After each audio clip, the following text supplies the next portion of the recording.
এ বিউ, শুনলাম তুই নাকি 5 কোটি টাকা লটারি পাইছিস? হ্যাঁ পেয়েছি, কিন্তু দেবো না। দিতে হবে না, কিন্তু টাকাটা কোথায় রাখছিস? টাকাটা আলমারির মধ্যে রেখে এসছি তালা দিয়ে। এই দেখ, চাবিও নিয়ে এসছি। তুই কি বোকা? ওই 5 কোটি টাকার জন্য যে কোনো চোরই তালা ভেঙে ফেলবে। হ্যাঁ, এই জন্য আমি তালাটা সাথে করে নিয়ে আসছি, যাতে তালাটাকে ভাঙতে না পারে।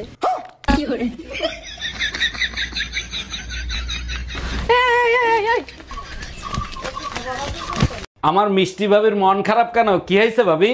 জানেন অরুণ ভাই, পাশের বাড়ির রুম্পা ভাবি তার একটা কষ্টের কথা বলে আমার কাছ থেকে 5,000 টাকা ধার নিছিল। আমি জানি তো আপনার মন অনেক বড়, কারো কষ্ট সহ্য করতে পারেন না। আমার 14 গোষ্ঠী কষ্টে আছে বলেও টাকাটা ফেরত আনতে পারলাম না। কিরে, কি করছিস এখানে? কেন দেখতে পাচ্ছিস না শরবত বানাচ্ছি? যত সব পাগলের দল। তোর স্বভাবের জন্য না লোকে তোরা পাগল বলে। এখন এত শরবত খাবে কে?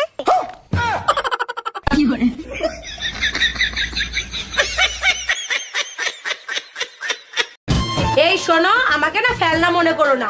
আমাকে জানো কত লোকে দেখতে এসেছিল, সবাইকে রিজেক্ট করে তারপরে তোমার দাদাকে বিয়ে করেছি। হয়তো তাদের কারো কপালে দুঃখ লেখাই ছিল না। এই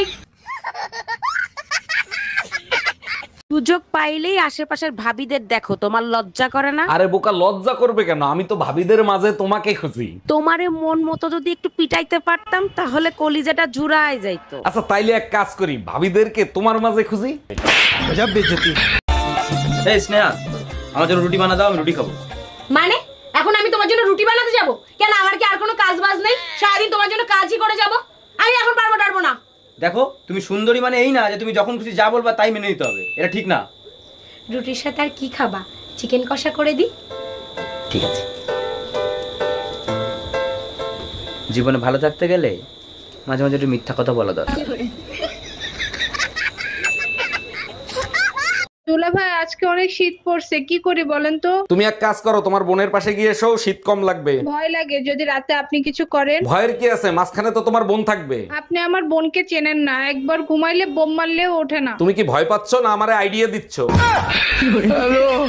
এই, তোমার হাতে কি হইছে? হাত কাটটা তোমার নাম লেখছি। নাম লিখছো, ভালো কথা। তা বাইন্দা রাখছো কেন? নামের বানান ভুল করছি। নামের বানান ভুল করছো? কি নাম লিখছো? রুম্পার জায়গায় রুম্পা লেখছি। ওই হাত আমি কাটটা টুকরো টুকরো করে ফেলাবো। Bye bye, tata. এই এত রাতে তোমারে কে ফোন দেয়? কারেন্ট মিস্ত্রি বাবুলাল ফোন দিচ্ছে। তোমার চেহারা দেখলেই বলে দিতে পারি বাবুলাল ফোন দিছে নাকি বেবিলাল ফোন দিছে। লাউডে দিয়ে ফোন রিসিভ করো। Hello, happy birthday Shaon baby. তোমার মতো বাপজানি কোনো ছেলে না পায়। আমার সোনার টুকরো ছেলেটারে তুমি ঘর থেকে বের করে দিছো। ঘর থেকে বের করে দিছি যাতে নিজের পায়ে দাঁড়াতে পারে, তার জন্য। হ্যালো আব্বা, ওই ছোট ঘরে আর তোমাদের থাকতে হবে না। আমি জানতাম তুই একদিন নিজের পায়ে দাঁড়াবি। জুয়া খেলে ওই ঘরে আইডি রাখিছি আব্বা।